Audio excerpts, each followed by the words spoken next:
Well, greetings, amazing students. Welcome to another lecture for Marginalized Populations, Social Work 530. I am excited to bring you this lecture for today.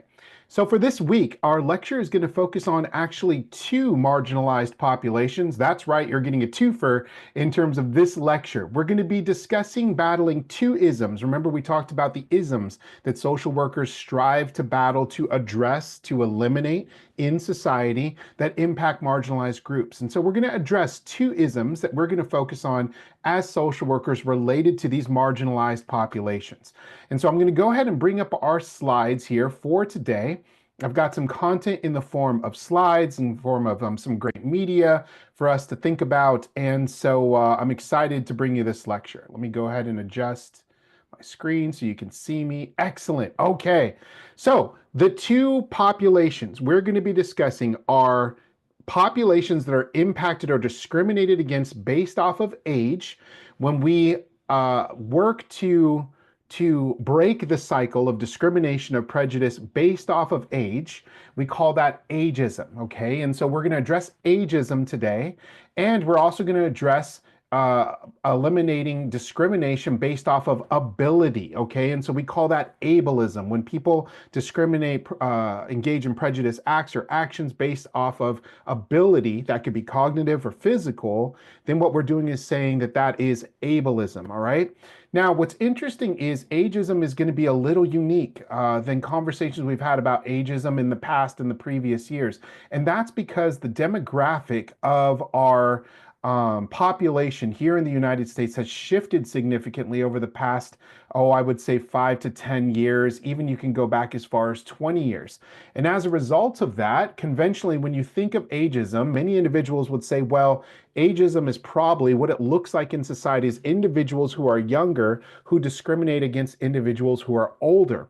That, in fact, is one form of ageism. But what's unique about our situation now in the United States is we actually have a second group that has emerged in society that is also being discriminated against based off of their age. And so I'm going to discuss those nuances related to ageism, and then we're going to dive into ableism, okay? So let's go ahead and get started. The key term of ageism, right? Like I described, ageism is described as a prejudice or discrimination against a person's age. And usually what we had seen in the past was discrimination against the elderly. That would be individuals over the age of 50 in our society and are discriminated against by younger individuals in our group, but are younger individuals in an age group, okay? And that's traditionally what we thought of when we thought of ageism. But I'm going to give you something to think about based on current demographics and generations based off of age that are living in our society at the moment. Now, in our society here in the United States, we actually have five generations of age groups that are all coexisting at the same time. These five generations are going to school, working, shopping, attending sporting events, hanging out, family events all together. And so it has created some unique circumstances on how individuals from various generations interact with one another. So you think about even by household, the variance of age groups that exist in a household, especially given the cost of housing this in our country at the moment. You have multiple families that are choosing to live under one roof now, as opposed to just having one family living in one house. And what that creates are some very interesting dynamics that play out based off of generations interacting with one another. I'd like to highlight our first group, which are baby boomers. And those are anyone born from the years of 1946 to 1964. These are individuals that ended up surviving World War II, right? And came out of a period of time of great uncertainty, war, conflict, and trauma as a result of that. Many individuals returning from World War II realized and started to appreciate how precious and short life is. And as a result of that, they said, look, life's too short. We cherish family. We cherish living for today. And in turn, they turned out to have large families. Okay, so baby boomers were those individuals born from 1946 to 1964. Following the baby boomers came Generation X. That was anyone born from about 1964 to 1980. Now, it's important to note that the generations that I'm noting for you here on the screen are the generally agreed upon, or you could say achieved consensus for the years in which these generations came into play, right, in our society. You will see, if you were to look this up, some variances depending on which organization or website you're looking at amongst the generations, but generally, these are the guidelines that are followed by most. Following our Generation X are millennials, and those are anyone born from 1981 to 1996. Full disclosure with my age, right? I would be categorized as a millennial. That's going to come into play here in a moment, and so I want you all to be aware of that. Following our millennials is Gen Z. That's anyone born from 1997 on to 2012. That's where my daughter falls. Maybe some of you, if you have cousins, nieces, nephews, or some of your own children, you may have some Gen Zers running around your household, right? And so that's not going to be that critical period there. And then following that, the newest, most relevant, generation entering into our society is Generation Alpha. And that was anyone born from 2012 to 2024. I'd like us to look at the gap, right, of years. We have our generations stacked here in the United States, with individuals being as born as early as 1946 all the way up to 2024. So you can see the variance is quite wide. As a result of that, the way that each generation views the world, the way that each generation interacts with the world, the way that each generation speaks, shows up to work, shows up to social events, engages with social media, all can look different based off of generations. And as a result of that, what we've seen are some unique dynamics forming here in our society. Now, believe it or not, the two largest generations that exist, let me go back to this slide. The two largest generations that exist in our society at the moment are, you may have guessed it, one, baby boomers, and the second is actually millennials, number 3 on the list here. These are composed, these two, baby boomers and millennials, as the two largest generations that exist in our society. In fact, it's estimated that there's about 73 million boomers, right, in the United States currently, which is the second largest group after their children, the millennials, born from about 1982 or 1981, as I said, to about the year 2000. The number of people age 65 and older in the United States has actually grown rapidly over the most of the 20th century, from about 3.1 million in 1900 to 35 million in 2000. Look at the population boom in the United States, and you can start to understand why there have been shifts in perspectives, experiences, and ways of engaging with the world, simply because here in the United States, we're talking about roughly a 32 million person increase in our population since 1900. Phenomenal growth within our nation.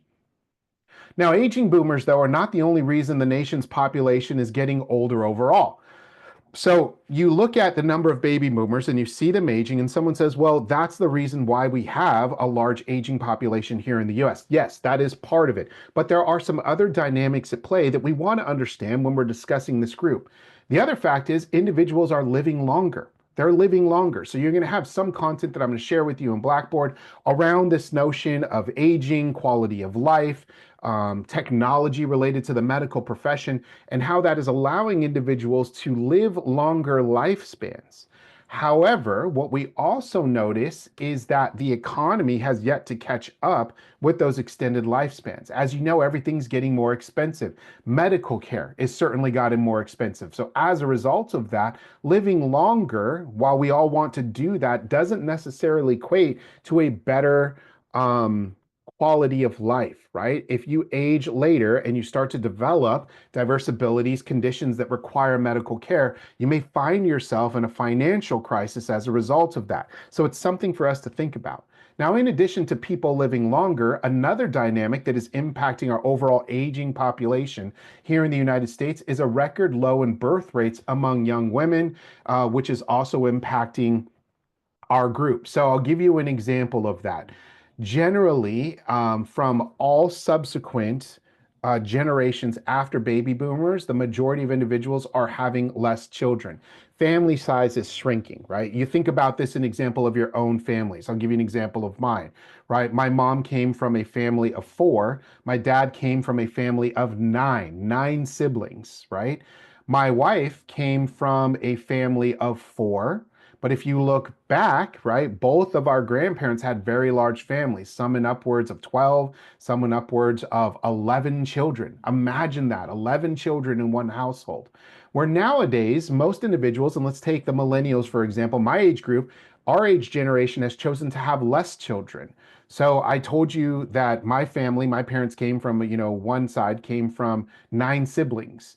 I have one daughter, right? So there are 3 individuals living in our household as opposed to 11 when you also factor in parents in my dad's household, right? So huge shifts in how we view family, the number of children we're having, which is also contributing to a larger aging population. In addition to that, life expectancy, right, has increased at the age of 65, right? So many individuals back in the 1900s, between actually 1900 and 1902, when you reach the age of 65, it was expected that you would live about another 11.9 years after that. So roughly to the age of 76. However, with modern technology, healthcare, and science, and what we've learned about taking care of ourselves, in the year 2010, it was actually that life expectancy once you hit 65 increased from 11.9 years to 19.1 years. Imagine that, right? Over a series of a century, essentially, what you had there was individuals increasing their lifespan by over 8 years. And so this is the generation, this inheritance of what we're seeing and dealing with in our country based off of all of these generations co-mingling, co-living, co-interacting. Okay. Now, what's something important to consider is we also saw that boomers and millennials started to get into their own intergenerational wars, if you will, especially around post-COVID. After COVID, we started to see what appeared to be, but as social workers, we know different, right? Funny memes, videos, songs popping up that boomers were generating, making fun of millennials. And you started to see the same content sort of being slung back from millennials to boomers. Many of you may have experienced this period of time where we called it the boomer millennial wars. 2 generations that had developed some prejudices towards one another and were actually treating each other differently as a result of that. And so it started to generate some interesting points because, as I said, with this item, baby boomers and millennials being your 2 largest groups within society based off of age generation, the two started to engage, develop prejudices, and discriminate against one another.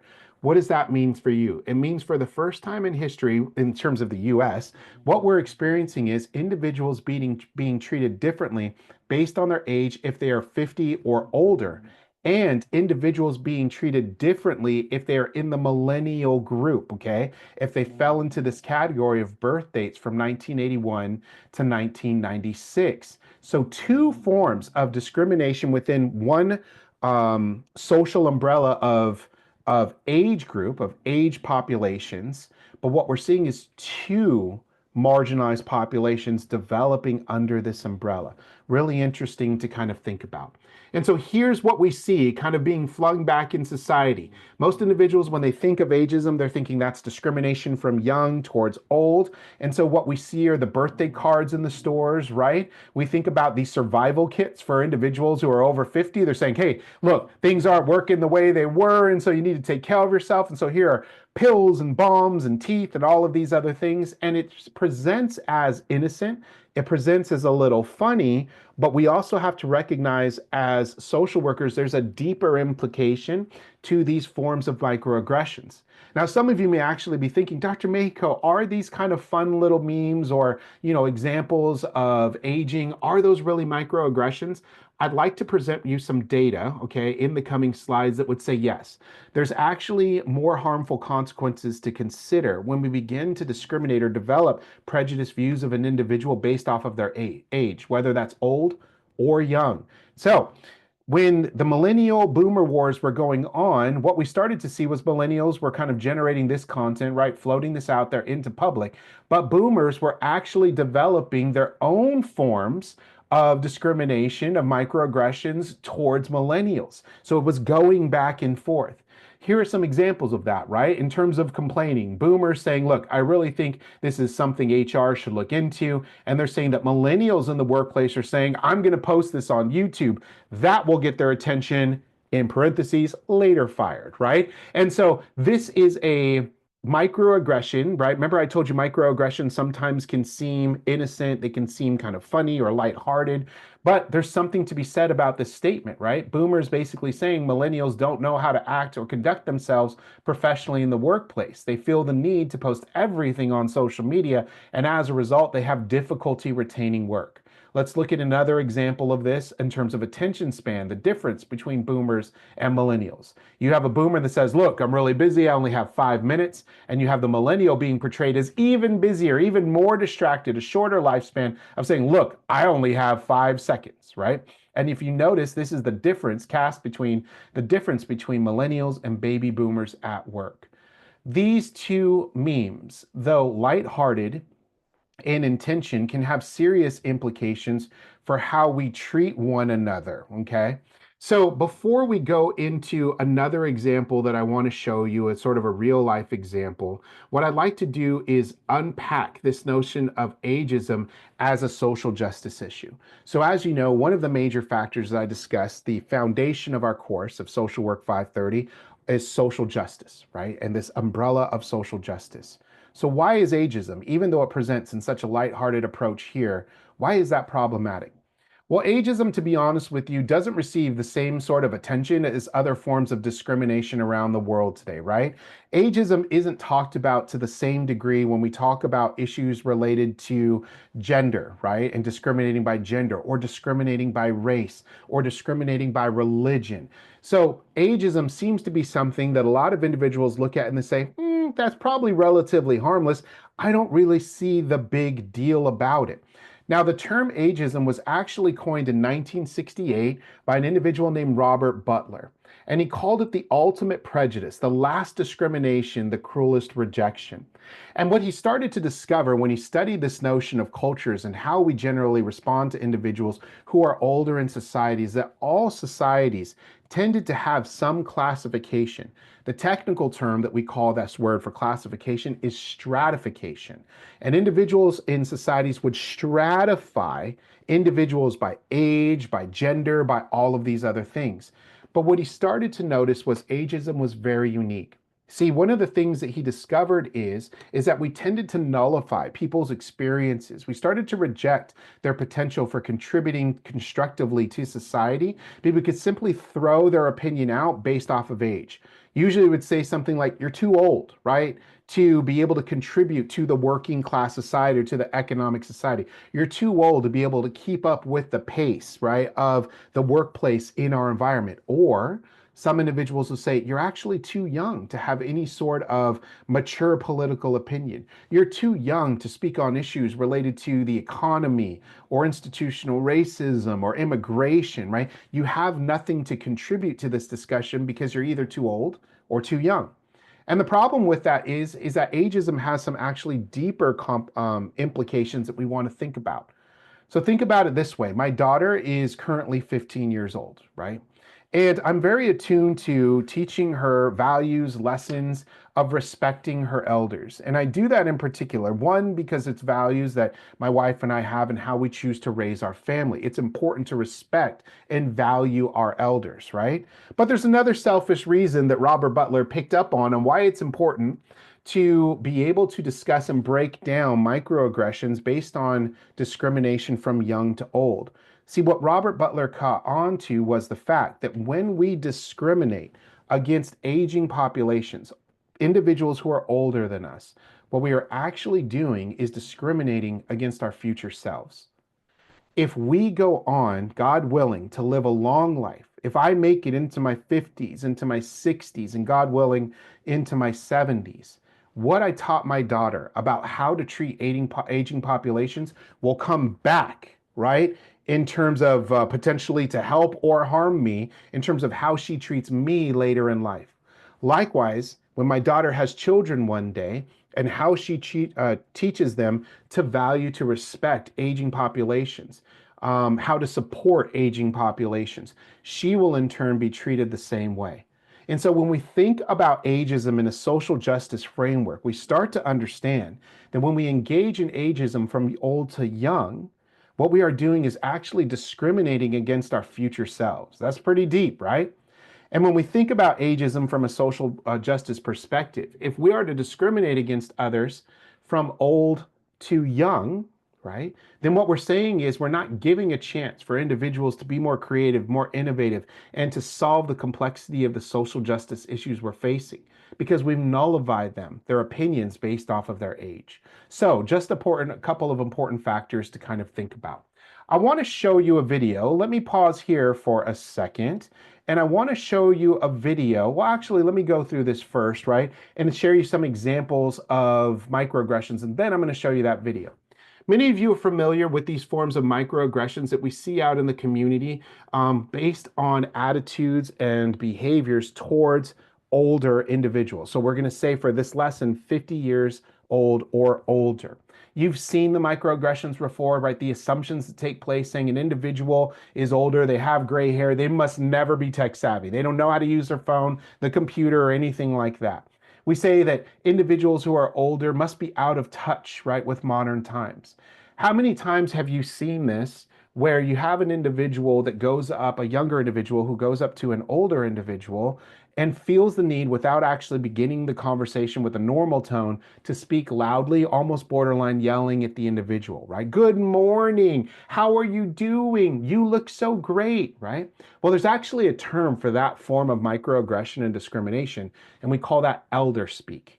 Elder speak is when we talk down to someone and we speak loudly to them in this tone, assuming that they must not be able to hear or follow the conversation purely based off of their age. Where we see other forms of macroaggressions, meaning on a macro scale, is when large employers are posting jobs and they're using in those ads, we're looking for recent grads, right? Or we're saying to themselves, look, I have these two individuals that were applied for the job. Both resumes are fantastic. Their experience is great. But you know what? With that older gentleman, and we may not say that this was when we say something without saying something. The term for that is called coding. Okay. Individuals in HR or people responsible for hiring may say, you know what? I just don't know if they're going to be a good cultural fit for the agency. So no one says outright, hey, I think the person's too old, because that would be illegal to discriminate on someone based off of their age when we consider hiring. However, coding may tell us, hey, I just don't think they're going to be a good cultural fit for our agency. Sometimes you'll hear these descriptors, even though they're meant in banter sometimes, of being an old man or woman, old bad Gramps geezer, right? These are actually forms of microaggressions, because when we talked about microaggressions, we recognize the power of words. Maya Angelou taught us that words have power. They get into us. And so these can have complications. The assumptions that people think, oh no, there's an older person behind the wheel, they must be a terrible driver. And likewise, some of these microaggressions can also be aimed towards younger individuals. The younger individuals are assumed to be less dependable, and that teenagers and children should not have any sort of opinion related to adult matters. And so all of these forms of microaggressions have larger implications for how we interact with one another in society when we combine all of these age groups together. What I'd like to do is share a video with you now. I gave you some examples of microaggressions that are often flung from younger generations to older generations, but one of the things that I shared with you is that we do see discrimination on the behalf of boomers towards millennials. I want to show you a video. Now, this is intended to be a lighthearted video. It's meant to be something to give folks a chuckle, but I'd like for us to put on our social work caps now, and I'd like for us to look at this video in a new light based off of the information I gave you. I'm going to show you this video because this was a video that was shown to me, all right, when I was relatively younger in my career. Okay, so like I shared with you, disclosed, I'm a millennial, but about, I would say 10 to 12 years ago is when I first saw this video. And I want to share it with you. I want you to kind of look at this video, see what might be some of the larger implications that could be ageist based off of this video from boomers to millennials now. And we'll unpack what are the larger implications of this video. So I'm going to go ahead and share it now. Let me share sound. Okay, well, let's check it out. Amy, it says you are trained in technology. That's very good. Are you adept at Excel? No. PowerPoint? No. Publisher? Not really. Exactly in what area of technology are you proficient? Snapchat, Pinterest, Instagram, Vine, Twitter. You know, the big ones. I'm surprised you didn't say Facebook. That's for old people, like my parents. That's funny. Well, Amy, when you're working for me, you have to have those kind of research skills because I'll send you things for you to comb through and get the answers and send them to me. So for that, you got to be really good at technology. For stuff like that, no problem. I'll just ask Siri.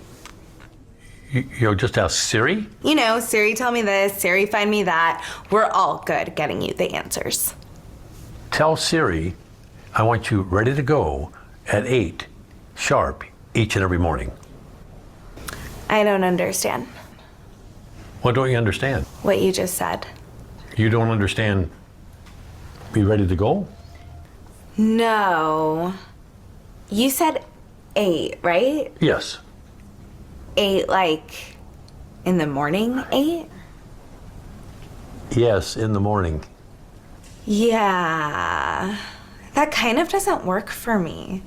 Who gets up at 8? I do. I Skype with my French boyfriend in Paris until like 3 in the morning. I don't even get to Starbucks until like 10, where I order my grande chai tea latte, 3 pumps, skim milk, light water, 2% foam, extra hot, but not too hot. So if it's okay, I work best in the morning at 10:45. Wow. Amy, I don't think we're going to be a good fit. Why are you so negative? I can sense your hostilities, and right now I am not feeling very safe. I've been here for over 5 minutes, and the only nice thing you have said to me was nice resume, which I typed all night for this meeting with you. You've given me no guidance, no validation, no encouragement, no supervision. Is there an HR director somewhere? HR director? Yes, I need to speak to someone. I may have to take off today as a mental health day. Take the day off. Amy, look at me. You don't work here. Are you firing me? Okay, yes. All right, let's pause there. I'm going to stop share for a moment. And so I'd like us to think about this, right? This video, like I said, meant to get a chuckle out of us, right? Meant to be innocent, meant to be timely with issues that boomers perceived were manifesting as a result of having a younger population enter the workforce. So this was discrimination, ageism, aimed at millennials on the behalf of boomers, right? I asked you to think about putting your social work cap on, right? And seeing what you saw emerging as potentially ageist in the video. So there were several stereotypes that emerged from this video, as you see, right? So stereotypes based off of age for millennials. Millennials were portrayed as what in this video? Some of it being detached from the demands of the workplace, having a weaker work ethic, not wanting to come in the early hours, being relying upon devices and social media, as well as Siri to find the answers rather than going out and getting those answers yourselves. And we also saw millennials being portrayed as delicate or fragile emotionally, right? Needing the mental health day to take off and all of these other things. Now, I shared with you that this video was first introduced to me, right? And this is why I'm sharing it with you, because I'm a millennial, right? And I saw this video in a different light because of the circumstances and when I was first exposed to it. So when I first saw this video, I was younger in my career, but I was still serving in an executive position with a particular agency. That agency had paid, which I was really appreciative of, to send a bunch of our executives within our agency to a leadership conference where leadership skills were developed amongst existing agency leadership, and we were given tips on how to continue to grow in our trajectory of our career and to be able to lead in effective ways within our institution. And so I went to this conference. I was super excited to be there. And as I was sitting around the room, and this is when we were just getting started with the keynote and everything, I looked around the room and I actually noticed that I was one of the younger individuals in the room. I may have actually been the youngest back then, you know. It's when my beard was shorter, there was no gray hair in it or anything like that. And so I presented as much younger as well. And so when the lunch plenary session came time, the speaker went up and wanted to talk about challenges that institutions are facing as a result of millennials entering the workforce. So you can imagine now, me being a millennial, I kind of lean into the conversation because I'm thinking to myself, not only are they talking about millennials, an entire generation, but they're talking about me, right? I'm a millennial. And after the speaker, the plenary speaker, began to speak about millennials and challenges and statistics, he says, I want to show you a video, and I think you all can relate to this if you've hired millennials, right, in the past couple of years. And he proceeds to play the video that I showed you. So I'd like us to think about this with our social work cap, right? To the boomers that were in the audience, which was the vast majority of those individuals, they laughed at it, right? They laughed at it. It was a good time. It was lighthearted. It was all of those other things. As a millennial, I saw the video much differently, right? I began to look around the room and I'm thinking to myself, oh my goodness, I look pretty young. Oh my goodness, I'm younger than all of these individuals. Is this what they think of me? I started to think about that and question, wait a minute, if the leaders at this conference see me and think of me in this way, does that mean that my coworkers who are older than me also think of me in this light? Does this mean they assume I don't have a work ethic, that I'm delicate in terms of having to handle emotionally, that I'm not going to contribute the same way as they do in the workplace? And so I started to understand that the power behind this is immense.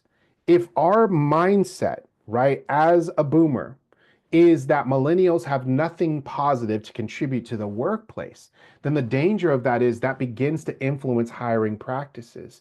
Millennials may experience a harder time acquiring work, being promoted for work, or other issues. And one on the other piece is we've dismissed all of the creativity and innovation that millennials may bring to the workforce because we've already written them off. We already said they're difficult to work with, they're delicate, and we need to move on to deal with a different generation. So I wanted to show you this example of how, when we discuss ageism and begin to unpack it a little bit more, it can be problematic, right, for the groups that we are discussing or discriminating against.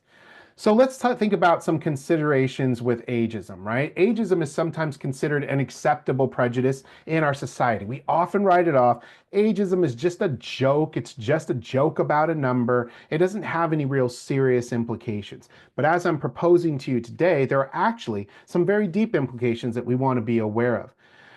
The other component is ageism doesn't typically present as overtly discriminatory or old-fashioned in its approach. It can be seen as comedic. It can be seen as lighthearted. And so it doesn't seem to land the same way, or as the younger generation say, it doesn't seem to hit the same way, right? But the other component of it is we want to be aware it still shapes perceptions and develops prejudices. And as we often thought, maybe before coming into this lecture, we associate ageism as a senior issue, right? We say, well, look, that's younger individuals discriminating against older individuals. But I'd like for you to recognize that the dynamics have shifted in our society, and what we have is discrimination on both ends of the spectrum. Younger individuals discriminating against older individuals, and older individuals discriminating against younger individuals. Another important factor to consider is that within capitalist societies tend to view the youngest and older workers as the least contributing members of society. And so we say, look, if you're too young, you're weak, you're soft, like you're going to have a hard time adjusting to this workplace and what we're going to ask of you. And the same mentality then applies to aging adults over 50 years old. You are weaker at this point. You can't move at the same pace. You don't have any fresh ideas. You can't bring anything of value to the table. That can have serious implications for even the economy later on. If we're discounting two large groups of our workforce and saying neither of these groups can adequately contribute to discussions in the workplace, we are seriously missing out and remaining competitive on a global market. So something for us to think about. Now I want to provide you with a few statistics related to ageism. Now I'm not going to read all of these to you, but I would just like to highlight a few that have a particular sort of impact for us to consider in our social work practice. There was a recent study done by the American Association of Retired Persons that found that 64% of older workers say that they have either seen or personally experienced ageism in the workplace. 64% of workers saying, I have either been treated differently based off of my age or I have seen it present in the workplace. So this isn't as benign or as innocent, right, or as an acceptable prejudice as society may think it is. 58% of workers today believe that ageism begins when workers reach the age of 50. What's also important to know is that we see is increased rates or disproportionate rates of ageism existing within certain industries. So within certain industries, it's harder. Remember, we talked about oppression, the wind in your face. The wind blows harder in your face as you get older. Let's take the example of the entertainment industry. You talk about movie stars, right? A-list actors and actresses. And what we find is a disproportionate impact of women over the age of 50 being cast into lead roles or being able to find work in the movie industry compared to their male counterparts. And so what we see is discrimination not only based off of age, but also intersected, right, with gender. Another study showed that 15% of workers in a recent survey said it would be unacceptable to have a boss who was over 70 years old. Think about that for a second. Rather than treasure the experience and the perspective that could be brought to the table by an older adult in the workplace, 15% of individuals said, I'm sorry, based off of age, that's not going to work for me. Now, that is actually 3 times greater than those who find it's unacceptable to have a boss 30 years old, okay? So many individuals also said, like on the other end of that spectrum, 70 is too old, but 30, it's too young, right? I need someone older. 48% of accountants surveyed believing that it's more difficult to get a job in their field after the age of 40. And so here we start to see by industry increased rates of ageism that surface, even in the accounting field, saying, look, if you are going to try to look for work after the age of 40, you're going to have a more difficult time doing that, which means that if I'm 40 or over 40 years old, I have a fear of going out and applying somewhere else because I'm worried I may not be able to find work or at comparable pay in order to support myself. Now, Cisco, this particular agency said it would be hiring 2,000 millennials, but at the same time, they were also laying off 12,000 other presumably older or mid-tier workers. And so you see where we're saying we're going to replace our workforce based off of our prejudices, based off our perceptions of age. And I'm going to lay off 12,000 people in order to bring in 2,000 and believe are a better cultural fit for our organization. Okay. So a couple of other things to kind of think about regarding ageism and even social networking, right, on social media. 27%, that's the percentage of Facebook groups that compare older generations to infants. We see this dilemma, or I'm sorry, this phenomena of infantizing older individuals through elder speak or through the assumption that as they get older, they're less capable of taking care of themselves. And while that's certainly true for some aging adults, that's not necessarily true for the majority. 37% of Facebook groups that focus on seniors have actively advocated banning them from basic public activities such as shopping and groceries. This is that social phenomena of not valuing older populations, and 30% of Facebook groups saying, look, if you're older, we don't even want to have to deal with walking around you, getting around you at the grocery store, shopping, or doing other public things. You slow us down, right? Imagine how harmful that mentality is, and when we become of age, what it's going to be like to live in that reality. And finally, the median ages of employees at Apple, Google, and Facebook are 33, 31, and 26 respectively. So me, sitting here as a 40-plus-year-old, right, am looking at this and saying, how viable would it be if I needed to switch careers to find employment at Apple, Google, or Facebook, knowing that the age median, right, for these groups is so much younger than me? We start to think about that, right, based off of our age. Okay, so finally, that will conclude this portion of the lecture on serving individuals based off of age. And like I promised you, this is a twofer. So what I'm going to do is I'm going to move fairly quickly through the next group here that we're discussing, and that's going to be serving individuals with diverse abilities. Now, I'm using this term diverse abilities intentionally. Some of you may be saying, Dr. Mako, don't you mean disabilities?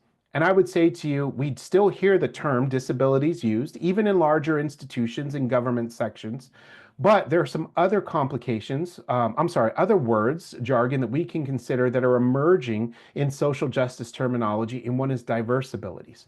So when we say someone has a disability, one of the things that we say then is the term dis actually just means less, okay? And then when we say someone has a disability, they are less able than someone else.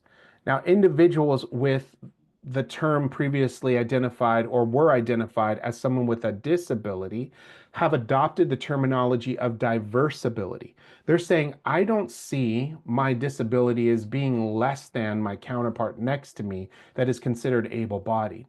What I do see is that my abilities are different based off of, the dynamics of either my physical or cognitive functions.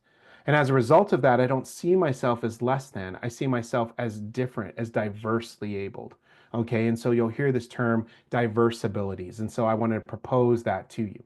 Now, ableism, let's just look at this term up here, is a prejudice or thoughts and discriminatory actions based off of differences, and they can be in physical, mental, and or emotional ability. Usually that of able-bodied or minded persons against people with illnesses, disabilities, or less developed skills or talents. So what's the one thing important is for us to consider in this discussion around ableism is that diverse abilities can present themselves as visible or invisible diverse abilities. A visible diverse ability is maybe someone has difficulty utilizing full use of their limbs, an arm or a leg or something like this. Or maybe it's a dependency upon a walker or a wheelchair or an electric scooter. But another thing to think about is not all diverse abilities are visible. Many individuals, a large number of the population within the United States, is actually working with invisible diverse abilities. Differences in cognitive function. Maybe that's around reading, it's around speaking, it's around processing the world around us. So what's important to understand is that when we are insensitive to in our language, utilizing or discussing individuals with diverse abilities, we may forget that even in front of us is an individual with a diverse ability, but it's not visible, right? And so we're actually excluding that individual, discriminating against them without even knowing it, okay? A few statistics that I want to share for you around ableism that are important for us to understand this macro phenomena, to understand that ableism is a larger social challenge than sometimes we may think, is helpful for us as social workers. We want to understand that when something is a problem, not just for an individual, but for a community, it becomes a social problem, a social challenge. It moves from the micro to the macro. And we want to have an appreciation for that as social workers so we can combat those isms. So the American Community Survey estimates that overall rate of people with disabilities, or the term diverse abilities, in the US in 2015 was around 12.6%, okay? And so we say to ourselves, 12.6% of the total population in the United States has a diverse ability. Maybe you didn't assume or know that it was that high. What's also important for us to know, because that is a relatively high percentage, is that the number of individuals with diverse abilities in the US has actually risen from 11.9% in 2010 all the way up to 12.6% in 2015. You think, hey, 0.7%. Is that actually that big of a deal? Well, when you talk about a population like we talked about with our aging populations, right, of the population size that we have here in the United States, 0.7% is a large number of individuals, okay? Now, I thought this was interesting to also consider is that we see, based on where you choose to work as a social worker, the region of the country or the state that you choose to work in, you may encounter varying rates of populations with individuals with diverse abilities. I thought this was just interesting. So the state with the lowest percentage of people with diverse abilities in 2015 was Utah, actually, at 9.9% of their state having individuals with a diverse ability. The highest percentage of people with diverse abilities was actually West Virginia, almost twice as high, with a percentage of 19.4%. So why do we need to know that? Well, maybe you're not going to go work in Utah or you're not going to go work in West Virginia. But something to consider is you can see that same variation even within our own state here of California. Based on where you move throughout the state, northern to southern, and which part of Southern California, all of these other things, you can experience higher rates of aging populations based on where you work, which is what will be a population that you will be serving and advocating for in your future careers. Now, what's also important to understand, and generally, what we see is the trend here in the United States, as the older someone gets, the more difficult it is for them to find the more an individual has a diverse ability and the severity of the diverse ability increases, it's harder for someone to find gainful employment. Okay. So we do see a variation in states in the rate of employment for people with diverse abilities, as high as 57.1% in Wyoming to as low as 25.4% in West Virginia. Now, for people without diverse ability, state employment rates are as high as 83%, right, in Minnesota, and as low as 70%. So we see this trend playing out here. In addition to that, if you're going to have a hard time finding work, what individuals with diverse abilities also experience is when you do find work, that your diverse ability can actually lead to you making less money annually. Okay. So, according to the data in 2015, the median earnings of US civilians with diverse abilities ages 16 and over was about $21,500, right? And this was about 2/3 of the median earnings of people without diverse abilities, which was a difference of 10K a year. So I'd ask you to think about within your own lives, what could you do with 10K a year, right? Think about that. Where would that money go? What is the debt you can pay off? Or maybe what's the lifestyle you can have? Maybe you can take a vacation, right? All of these other things. And think about you making $10,000 less a year because you have a diverse ability. So it's something for us to kind of think about larger implications as social workers. So finally, I want to address some microaggressions. Yeah, we'll do that. Okay, some microaggressions, just 3 more slides for you for our lecture today related to ability, okay, or ableism. So we talked about microaggressions related to ageism. Now I want to provide a few to you related to ableism. When we assume an individual's diverse ability is a fluke or embarrassment in their life, that can be considered a microaggression. So sometimes we are curious about why a person may have a diverse ability, visible or invisible. And let's say, for example, we see an individual who is relying upon a wheelchair, and we go, and sometimes we don't remember, microaggressions don't mean that they're malicious in nature, right? We don't go in necessarily with a bad heart trying to connect with, a client or someone we're serving. But sometimes you'll see individuals say to the individual who's relying upon the wheelchair to say, "Oh my gosh, I'm so sorry that happened to you. Oh, it must have been a freak accident, right? I'm so embarrassed, like, that I would be so embarrassed if that happened, right?" And so we want to be careful to that, because when we say words like that, like, "I could never deal with what you're dealing with on a daily basis," to that individual who's living that life every day, they can say, "You know what? This wasn't my choice either, right? I didn't wake up in the morning and choose to be reliant upon you insert whatever device it is needed, right, for you to manage your diverse ability." They're saying, I overcome that every day because it is my reality. When you say you can never deal with it, right, you're missing the point that this is my reality. I don't have a choice. Sometimes we want to ask the person, what happened to you, right? Maybe what led you to be relying upon the wheelchair? Maybe what led an individual to lose their hearing? Maybe what led the individual to have a limp or some sort of challenge with one of their limbs? What we are communicating inadvertently to that individual with the diverse ability when we ask that is that when you saw me, right, you saw me for my diverse ability first. You didn't see me. Instead of seeing me, you wanted to know more about my wheelchair. Instead of seeing me, you wanted to know more about my deafness.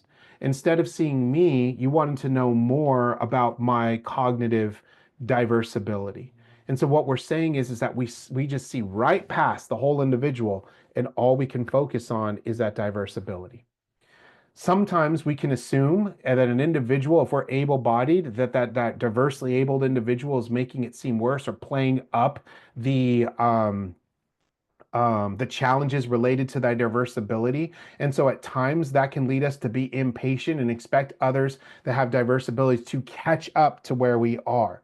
And what we forget is that there are plenty of individuals in our society that don't operate the same way or at the same rate or even with the same values or worldview as we do. So expecting everyone to match where we are is inconsistent with the diversity represented in society. And so what we want to avoid is drawing assumptions. If we've not lived life in that individual's shoes, of naturally just assuming, oh, they're just making it worse, right? They're just making it seem worse than it actually is. They're playing up their diverse ability. I wish they would just catch up, right? What that leads to is seeing the entire individual. Finally, some things for us to think about when we are identified as able-bodied, meaning that we do not have a diverse ability of some kind. We may miss things, right? Remember, I said part of privilege is when it's not a problem for us, we think it's not a problem for anyone else. So think about this for a second, right? When you go out into society, can you easily arrange to be in the company of people with your physical ability? Let's say you want to go to a Dodger game, right? You think about it and say, yeah, I'm looking forward to standing with a group of 55,000 Dodger fans all cheering on our next victory, and you don't think anything of it. Dodger game, good time, can't wait to go. But if you have a diverse ability, you're thinking something different. I want to go to the Dodger game. Where would be the seating if I was in a wheelchair? Would I be able to see if everyone was standing up and cheering, or am I just going to look at the screen and pay buco bucks to see the Dodgers on the TV in the theater? I mean, in the stadium, right? Could I access all the building's main entrance? Is there a special entrance required for me as a Dodger fan if I'm in a wheelchair? Will I know where that is? Do I have to pay extra parking? All of these things that we don't have to think about, right? Because of our privilege of being able-bodied. If I need to move houses, right? Think about this. Can I easily be assured of purchasing a house that I can access, that I can get into? Think about the notion. I'm sticking with the wheelchair for an example because it's something I'll think a little bit more tangible for all of us to consider. If you were going to move houses and you have a wheelchair ramp in your residence, you are neither going to need to look at a home where there are wheelchair ramps already built, or you're going to have to negotiate into the price the cost of adding a ramp, which can be extremely high, right? You're going to have to look at dynamics of like the driveway. Is the driveway tilted? Are there steps leading up to the home? You could love the design of the home, but based off of its entrance and exits, the width of the doors, maybe it's not going to work for you. We don't have to necessarily consider that, right? If we are able-bodied. Can you be assured that the entire neighborhood will be accessible to you, right? I live on this big slope. I have a house that lives on a giant street that's like, it kind of just goes straight down and straight up. It's at a very extreme angle. And so I go for walks in the morning and I'm going out there and I'm huffing and puffing as I'm walking up that hill. And oftentimes I've thought to myself, if I ever found myself in a situation where I needed crutches or I was in a wheelchair, I would have a very difficult time making it around my neighborhood because I'm just going to plunge right straight to the bottom. And even just getting up my own driveway, it'd be very difficult for me to get in and out of a car because it's an uneven surface. Okay. So these are things for us to think about. Can you go shopping? When you go shopping to the mall, do you think about how high the shelves are, where you can reach? Do you think about how you'll navigate the aisles, right? Do you think about how going to Ontario Mills, right? And just enjoying a Saturday and going and shopping around. If you ever notice, like if you ever find yourself in Ontario Mills, take a look, right? You're walking down these hallways, right, where all the shops are, and then you'll notice that there are steps. Now in the middle is a ramp. But if you notice on a busy day, look at how many individuals use the ramp instead of the steps. It becomes very difficult to navigate, right, that experience should you be in a wheelchair. So a couple of things I want us to think about, right? I wanted you to be aware of some of the microaggressions facing this population. And I also wanted you to kind of consider what we did was a quick privilege check. Remember we talked about privilege? We as social workers check our privilege. Well, this is an easy way to do that, right? We try to look at life through the perspectives of the marginalized group that we are serving. And that allows us to be more compassionate and to develop what I described in our first lecture as socially empathetic, of utilizing social empathy to address the needs of our clients.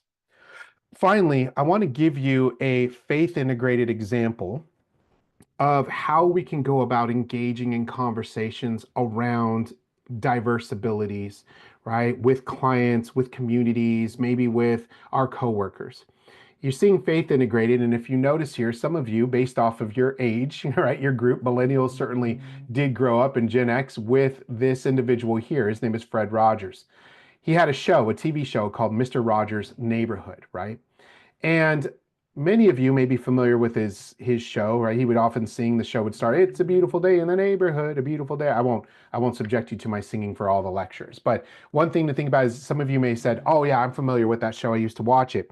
I grew up watching Mr. Rogers, right? And I was a huge fan of Mr. Rogers as a child. And I became an even bigger fan of Mr. Rogers once I became an adult. And there was a couple of reasons for that. As a child, I always saw Mr. Rogers' shows as inclusive before I even knew what that word inclusive meant.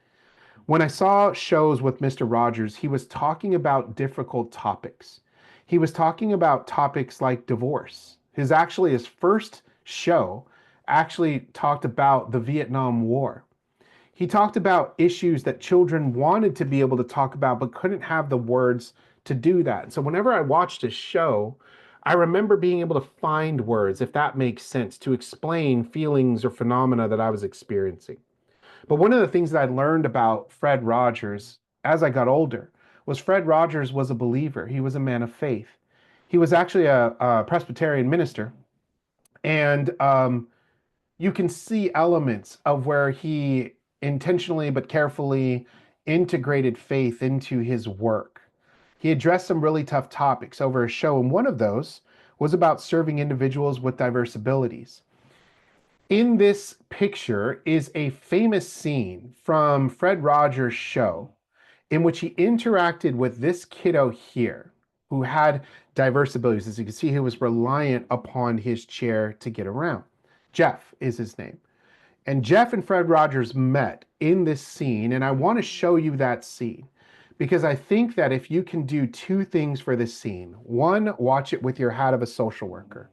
Look at the way that Fred Rogers invested in meeting the needs of this kiddo and seeing this kiddo for who he was. And I'm going to ask you to try and look at this interaction between Fred Rogers and Jeff as a spiritual encounter. To look at how Fred Rogers genuinely was interested in everything this kiddo had to say. And he did that not because he saw the kiddo as an individual with a diverse ability. He saw the kiddo as a child of God. He saw the kiddo as a brother, right? Or a brother in Christ. And so I want to show you this very famous clip because I think it highlights, right, a beautiful example of the opportunities we can take as Christian social workers to engage other populations that we are serving, right, in our future careers.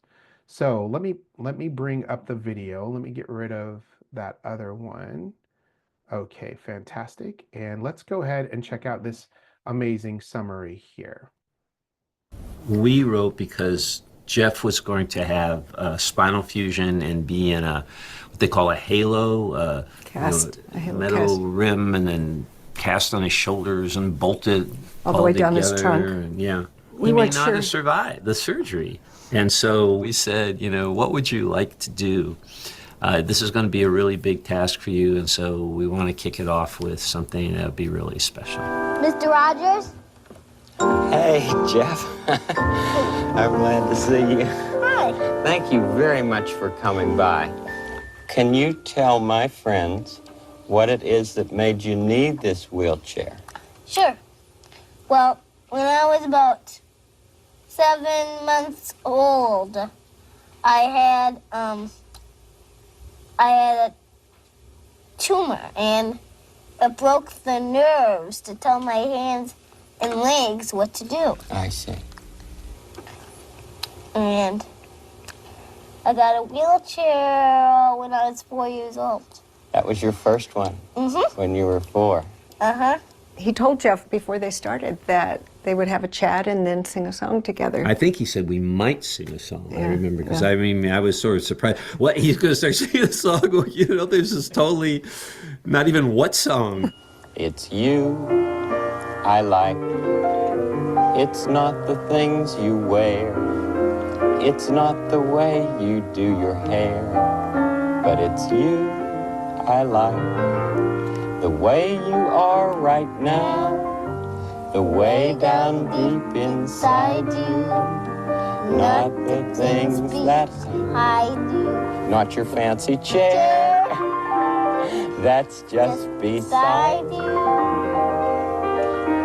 But it's you I like, every part of you. Your skin, your eyes, your feelings, whether old or new. I hope that you'll remember, even when you're feeling blue, that it's you I like, it's you yourself, it's you, it's you I like. And it is you I like, Jeff. Thanks. And there must be times when you do feel blue. Uh-huh. I'm not feeling blue right now, though. Me neither. I'm so glad that you came today. Thanks. I remember asking one of the staff people that was there, well, you know, what do you think? Did it go okay? So, don't. This is good. This is good. He had his surgery, he survived. Certainly Mr. Rogers had an impact on who Jeff became, his sense of self. So I wanted to show you that video because, again, I really think personally it's just a beautiful example of a few social justice terms that we talk about in this class in Marge Pops. So, you know, we talk about this notion of social justice. What does justice look like, right? This is a form of justice that we refer to as restorative justice, right? Restoration. We're finding a balance, right, between an individual who is in store for a lot of challenges in their life as a result of their diverse ability, Jeff, right? And an individual who sees the Jeff, Fred Rogers, seeing Jeff as a whole person, as a child of God.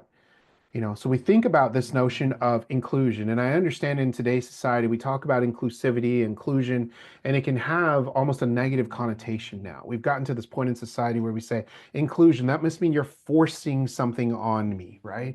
But this is another approach to inclusion entirely, and if you notice, it's faith-based. Fred Rogers immediately locks on this kiddo named Jeff. He comes down the stairs, he comes down to the child's level. Imagine Jesus interacting with children, right?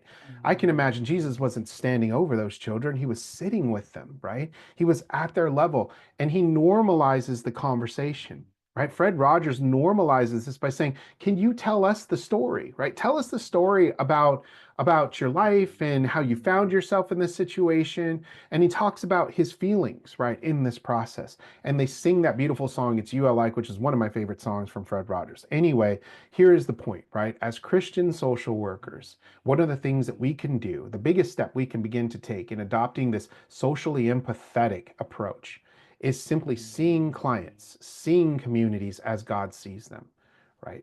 Seeing them in this way of perfection, of beauty, and all that they bring to the table, even in their diverse abilities, because they are a child of God, created in God's image, as we learned in Genesis, right? Chapter 1, verse 27. So I wanted to share that video with you and go ahead and conclude our lesson for today. So I want to leave us with our centering prayer for today, just as we do with every lecture. And for our centering verse for today, our scripture will come from Mark chapter 10, verse 43 through 45. And in this particular scripture, you know, Jesus is speaking and he says, rather, whoever wishes to be great among you will be your servant, and whoever wishes to be first among you will be a slave of all. For the Son of Man did not come to be served, but to serve and to give his life as a ransom for many. One of the things that I enjoy about being a Christian social worker is that our faith and our ethics, our values as social workers, they align beautifully. You have chosen to enter into a career of service to those on the margins. Jesus himself said it's our service, our faithfulness that makes us great. It's not the degrees, it's not the income, it's not where we vacation, right? I've come to pay a price for you so that you may love more deeply. Honor me because you see God in everyone else, right? And you will be great through your service. Everyone can then be great, right? As Dr. King said, because everyone can serve. So for our final centering, go ahead and put your hands and feet in that nice comfortable position. Go ahead and think about, right, the discussion that we had today around age and ageism and ableism and ability. And think about, right, what God is asking you to do, to be a servant to others, right, just as Jesus said. And so for now, we can forget about our worries or concerns. We don't need to worry about what's coming after class. We can forget about what happened before. All we're doing is spending time in the presence of God for this brief time and dwelling on these words from Jesus. Whoever wishes to be great among you will be your servant. So I'm going to invite you, go ahead and take a nice deep breath and go ahead and close your eyes and go ahead and lock in on God's presence. And I'll come back.